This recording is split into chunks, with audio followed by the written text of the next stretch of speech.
1947 में जब भारत और पाकिस्तान ने स्वतंत्रता प्राप्त की, तब जम्मू और कश्मीर का भविष्य सबसे बड़ा प्रश्न था।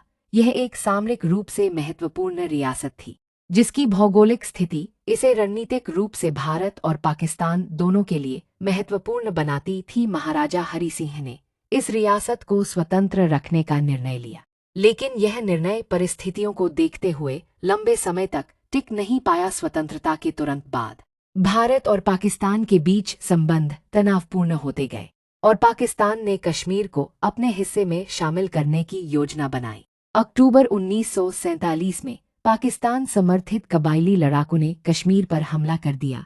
यह आक्रमण पश्चिमोत्तर सीमांत क्षेत्र से आए कबायली लड़ाकों द्वारा किया गया था, जिन्हें पाकिस्तानी सेना का समर्थन प्राप्त था। उन्होंने तेज गति से बढ़ते हुए कई कश्मीरी इलाकों पर कब्जा करना शुरू कर दिया। इस आक्रमण के पीछे पाकिस्तान की मंशा थी कि कश्मीर को बलपूर्वक पाकिस्तान में शामिल किया जाए। इस हमले से महाराजा हरि सिंह चिंतित हो गए और उन्होंने भारत से सैन्य सहायता मांगी।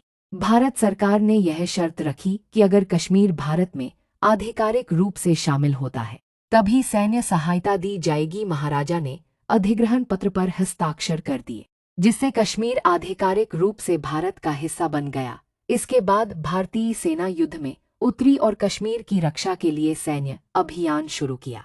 भारतीय सेना ने बहुत ही सुनियोजित तरीके से ऑपरेशन चलाया। सबसे पहले उन्होंने श्रीनगर को बचाने के लिए पैराशूट ब्रिगेड भेजी। भारतीय सैनिकों ने कई इलाकों को पाकिस्तानी समर्थित घुसपैठियों से मुक्त कराया। भारतीय सेना ने बारामूला और उरी को फिर से अपने नियंत्रण में लिया और कश्मीर घाटी को सुरक्षित किया। इस पूरे अभियान में भारतीय सैनिकों ने कठिन भौगोलिक परिस्थितियों में लड़ाई लड़ी, जिसमें ऊंचे पर्वतीय इलाकों और अत्यधिक ठंड ने चुनौती दी।